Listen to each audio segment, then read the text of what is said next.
बिंदु साधना। बिंदु साधना का एक अर्थ ब्रह्मचर्य भी है। इस साधना का अर्थ वीर्य अन्नमय कोश के प्रकरण में किया गया है। आनंदमय कोश की साधना में बिंदु का अर्थ होगा परमाणु। सूक्ष्म से सूक्ष्म जो अणु है वहां तक अपनी गति हो जाने पर ही ब्रह्म की समीपता तक पहुंचा जा सकता है और सामीप्य सुख का अनुभव किया जा सकता है। किसी वस्तु को कूटकर यदि चूर्ण बना लें और चूर्ण को खुर्दबीन से देखें तो छोटे छोटे टुकड़ों का एक ढेर दिखाई पड़ेगा। यह टुकड़े कई और टुकड़ों से मिलकर बने होते हैं। इन्हें भी वैज्ञानिक यंत्रों से सहायता से कूटा जाए तो अंत में जो न टूटने वाले व न कूटने वाले टुकड़े रह जाएंगे उन्हें परमाणु कहेंगे। इन परमाणुओं की लगभग 100 जातियां अब तक पहचानी जा चुकी हैं, जिन्हें अणु तत्व कहा जाता है। अणुओं के दो भाग हैं, एक सजीव और दूसरा निर्जीव। दोनों ही एक पिंड या ग्रह के रूप में मालूम पड़ते हैं, पर वस्तुतः उनके भीतर भी और टुकड़े हैं। प्रत्येक अणु अपनी धुरी पर बड़े वेग से परिभ्रमण करता है। पृथ्वी भी सूर्य की परिक्रमा के लिए प्रति सेकंड 30 किलोमीटर की चाल से चलती है, पर इन 100 परमाणुओं की गति 6500 किलोमीटर प्रति सेकंड मानी जाती है। ये परमाणु भी अनेक विद्युत कणों से मिलकर बने हैं, जिनकी दो जातियां हैं, पहला ऋण कण और दूसरा धन कण।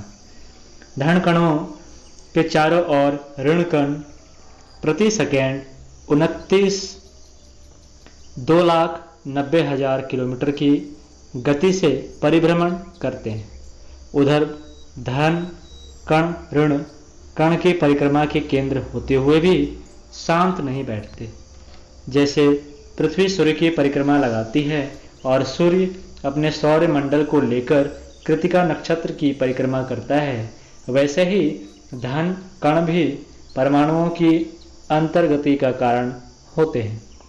ऋण कण जो कि द्रुत गति से निरंतर परिक्रमा में संलग्न है, अपनी शक्ति सूर्य से अथवा विश्वव्यापी अग्नि तत्व से प्राप्त करते हैं। वैज्ञानिकों का कथन है कि यदि एक परमाणु के अंदर का शक्तिपुंज फूट पड़े तो क्षण भर में लंदन जैसे 3 नगरों को भस्म कर सकता है। इस परमाणु के विस्फोट की विधि मालूम करके ही एटम बम का आविष्कार हुआ है। एक परमाणु के फोड़ देने से जो भयंकर विस्फोट होता है उसका परिचय गत महायुद्ध से मिल चुका है। इसकी और भी भयंकरता का प्रकाश होना अभी बाकी है, जिसके लिए वैज्ञानिक लगे। यह तो परमाणु की शक्ति की बात रही। अभी उनके अंग ऋण कण और धन कणों के सूक्ष्म भाव का पता चला है।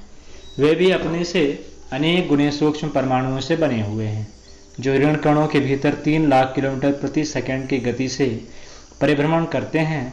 अभी उनके भी अंतर्गत कर्षाणुओं की खोज हो रही है और विश्वास किया जाता है कि उन कर्षाणुओं के भीतर भी सर्वागुण है।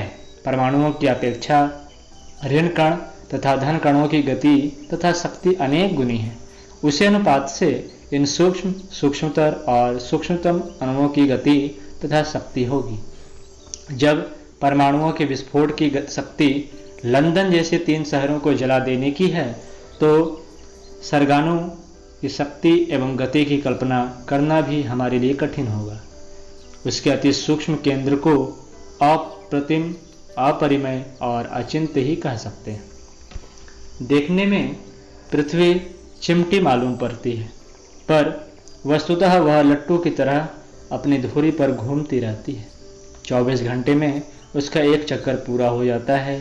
पृथ्वी की दूसरे चाल भी है, वह सूर्य की परिक्रमा करती है। इस चक्कर में उसे 1 वर्ष लगता है।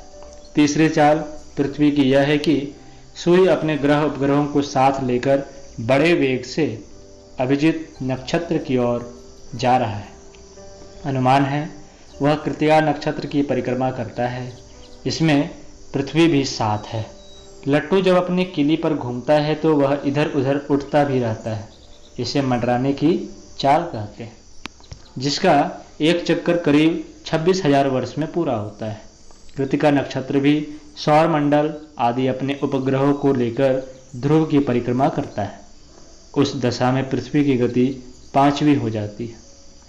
सूक्ष्म परमाणुओं के सूक्ष्मतम भाग सर्गाणु अर्थात फोटान, मेसान व नियान आदि तक भी मानव बुद्धि पहुंच गई है और बड़े से बड़े महाअणुओं के रूप में 5 गतियां तो पृथ्वी की विदित हुई।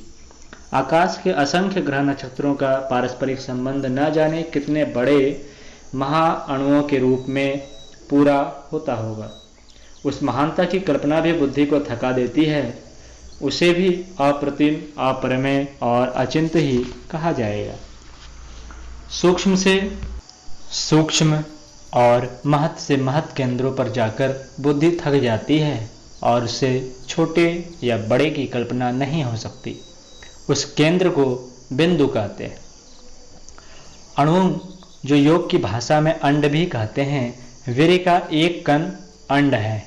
वह इतना छोटा होता है कि बारीक खुर्दबीन से भी मुश्किल से ही दिखाई देता है, पर जब वह विकसित होकर स्थूल रूप में आता है तो वही बड़ा अंडा हो जाता है। उस अंडे के भीतर जो पक्षी रहता है उसके अनेक अंग प्रत्यंग विभाग होते हैं। उन विभागों में असंख्य सूक्ष्म विभाग और उनमें भी अगणित कोशांग होते हैं। इस प्रकार शरीर भी एक अणु है।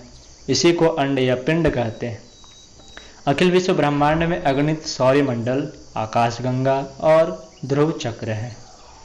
इन ग्रहों की दूसरी और विस्तार का कुछ ठिकाना नहीं। पृथ्वी बहुत बड़ा पिंड है, पर सूर्य तो पृथ्वी से भी 13 लाख गुना बड़ा है। सूर्य से भी करोड़ों गुने ग्रह आकाश में मौजूद हैं। इनकी दूरी का अनुमान इससे लगाया जाता है कि प्रकाश की गति प्रति सेकंड 2,82,000 किलोमीटर है और उन ग्रहों का प्रकाश पृथ्वी तक आने में 30 लाख वर्ष लगते हैं। यदि कोई ग्रह आज नष्ट हो जाए तो उसका अस्तित्व न रहने पर भी उसकी प्रकाश किरणें आगामी 30 लाख वर्ष तक यहाँ आती रहेगी। जिस नक्षत्र का प्रकाश पृथ्वी पर आता है उसके अतिरिक्त ऐसे ग्रह बहुत अधिक हैं जो अत्यधिक दूरी के कारण पृथ्वी पर दूरबीनों से भी दिखाई नहीं देते।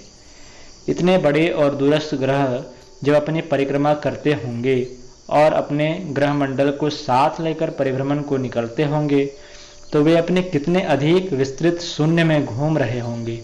उस शून्य के विस्तार की कल्पना कर लेना मानव मस्तिष्क के लिए बहुत कठिन है। इतना बड़ा ब्रह्मांड भी एक अणु या अंड है, इसलिए उसे ब्रह्म अंड अर्थात ब्रह्मांड कहते हैं। पुराणों में वर्णन है कि जो ब्रह्मांड हमारी जानकारी में है उसके अतिरिक्त भी ऐसे ही और अगणित ब्रह्मांड हैं और उन सब का समूह एक महाअंड है। उस महाअंड की तुलना में पृथ्वी उससे छोटी बैठती है, जितना कि परमाणु की तुलना में सर्गाणु छोटा होता है।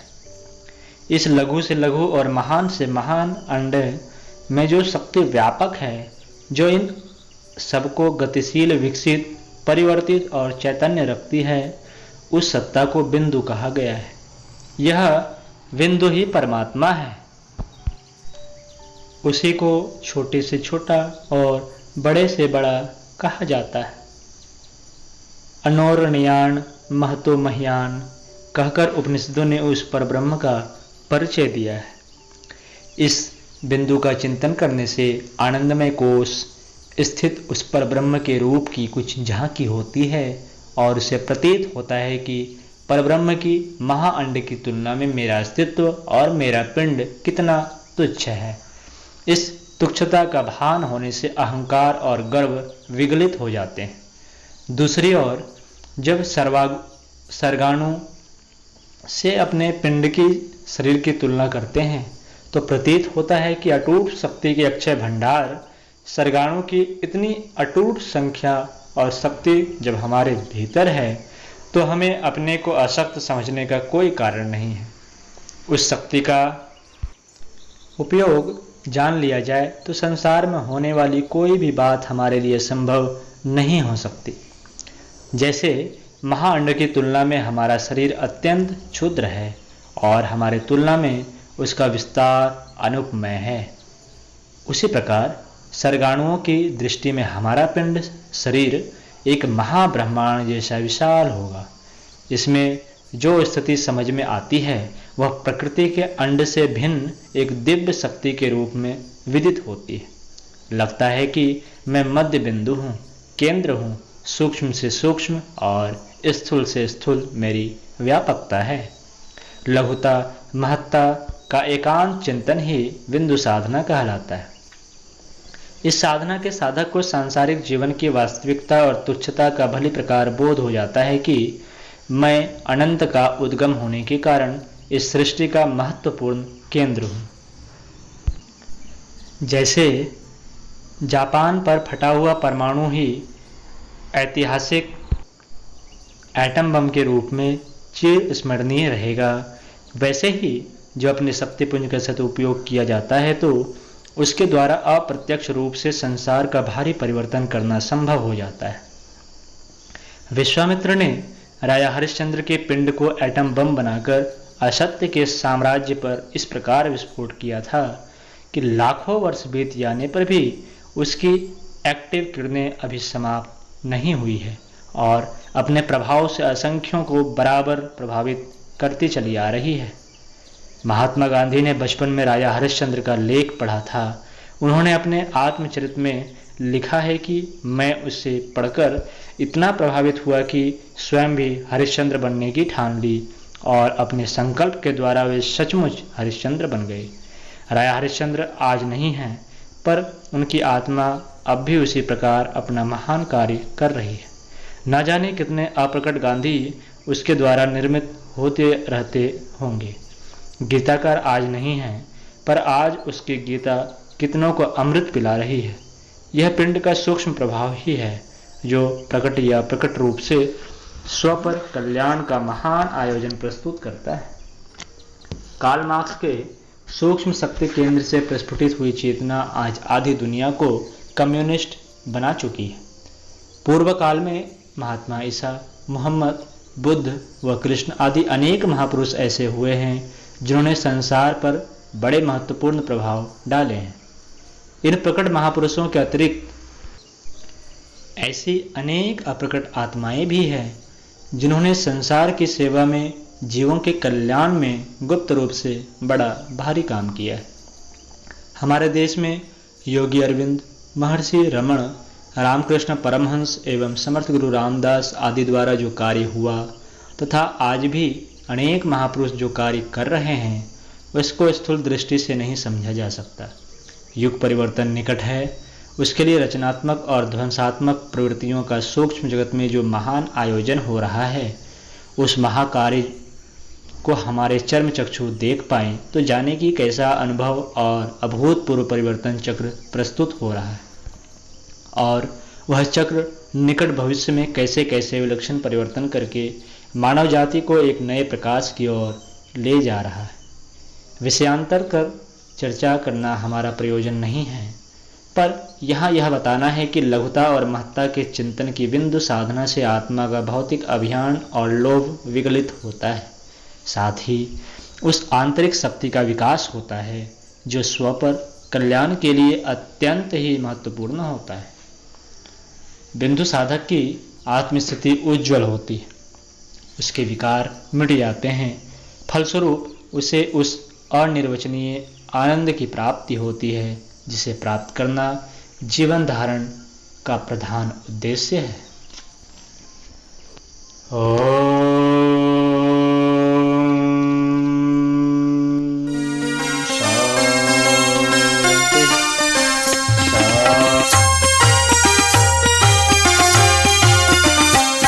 चलो गुरुदेव के सपने सजाने की शपथ ले ली।